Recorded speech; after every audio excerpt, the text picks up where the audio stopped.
They say the suburbs are where nothing ever happens, right? Just neat lawns, gentle afternoons, and a whole lot of quiet until the day my 5-year-old was left bleeding in our own backyard. And I found myself standing on the edge of a war I never wanted. Picture this late Sunday afternoon sun pouring gold over the yard. I'm crouched by the roses, hands in the dirt, feeling like I finally did something right by my family.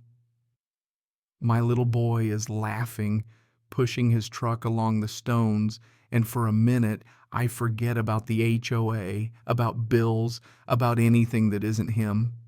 And then like a gunshot, a golf ball whistles past my ear and slams into the fence. My kid freezes. I look up, and there's Tyler Karen Whitmore's son. Yeah, the same Karen who rules this HOA like she's the Queen of England standing with a golf club. And that smirk you only see on someone who's never been told no. He says, "Oops, didn't see you there," voice slick as oil. My fists clench, but I hold back, forcing a smile for my son who's already shrinking behind me, his eyes big as saucers. Tyler's not done, no. He grins wider, digs another ball out of his pocket like he's daring me. Relax, old man, just working on my swing. HOA didn't say you own the air. And before I can say a word, he swings again, and this one finds my boy's head. The scream he lets out, I'll hear it in my nightmares. Blood on his face, hands shaking.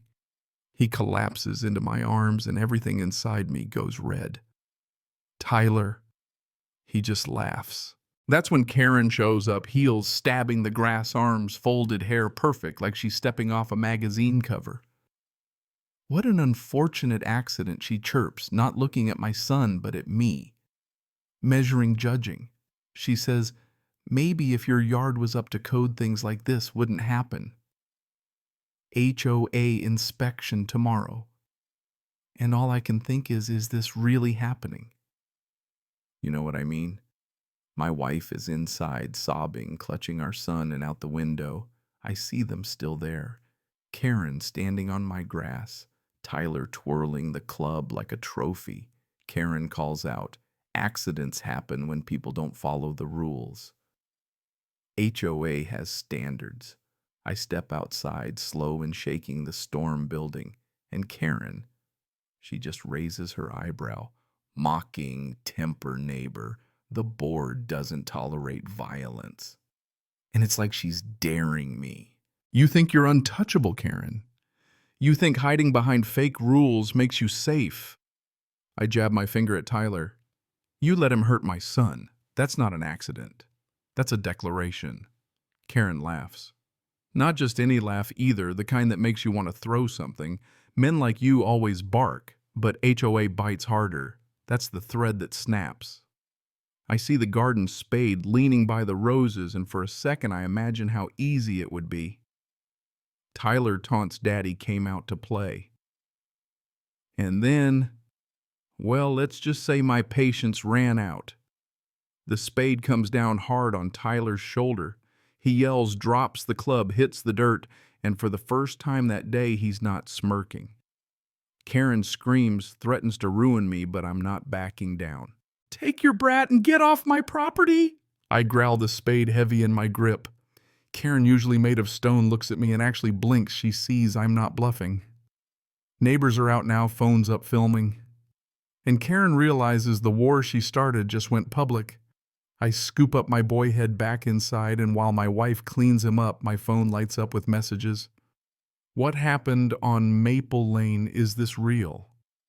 And then the videos hit the group chat, Tyler swinging Karen, mocking my son, screaming me, losing it. The comments pour in. Assault on a child. Karen's gone too far. Stories surface about Karen's reign of terror. Old wounds reopened, neighbors sharing how she's bullied them for years. And suddenly Karen's not a queen, she's a punchline. My phone rings. Karen, of course. She's threatening lawsuits, says the video shows me attacking her son, promises to ruin me. But the tide's already turned. Funny, I say, because the internet just saw your son assault a kindergartner and you stood there laughing. For a moment, all I hear is her breathing, then she hisses, "You'll regret this. Not as much as you, I promise."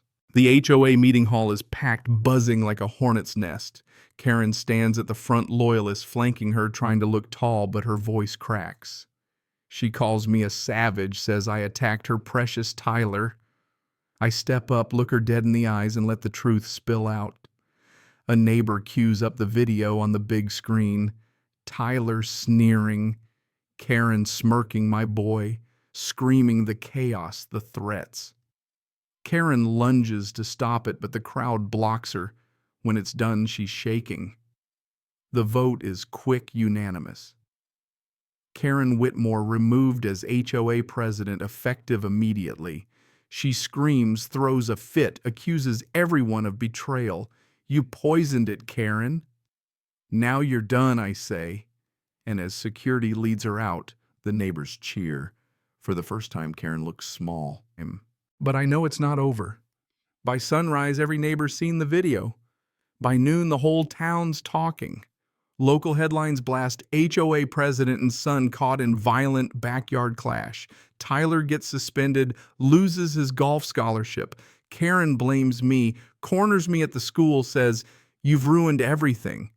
I stare her down. He ruined his future the second he aimed at a child. Tyler sits, slumped, head in hands, no longer the neighborhood prince. "Look at me, Tyler," I say. "This world doesn't bend for bullies. You just lost everything."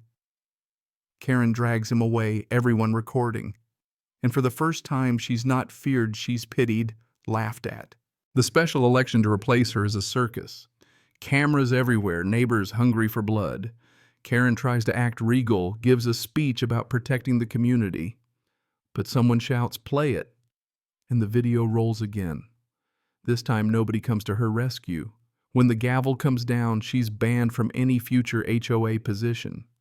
The hall erupts in laughter, raw and merciless. Karen stumbles out, mascara running, and as I step out into the night, the air tastes like victory earned, deserved. Here's the thing, though, deep down, I know people like Karen don't go quietly. She'll scheme, she'll twist, but so will I. The storm she started ended not with my fists, not with her rules, but with the one thing neither of us could control, the truth exposed for everyone to see. Days later, I'm still thinking about that moment in my backyard, my son whispering, "Daddy, it hurts." I reacted with rage, no denying it, but I learned something too. Anger might light the fire, but accountability keeps it burning the right way. Karen thought power was about control, about fear, but that's brittle. The second sunlight hits it, it shatters. And when it did, she stood there crownless, just another neighbor stripped of her lies. So what do you take from this? We don't fight bullies by becoming bullies. We fight with unity, with courage, and by speaking up. That's where real strength comes from. Not from fists, but from truth and community. So tell me, if you were in my shoes, would you have fought back the same way or done it different? Drop a comment below, hit that. Like if you believe no kid should suffer for someone else's arrogance, and don't forget to subscribe for the next story, because what's coming will leave you speechless. Share this with anyone facing their own Karen, because every voice makes bullies weaker. Thanks for sticking with me through this storm. Stay strong, stay fearless, and remember, real power isn't control, it's respect.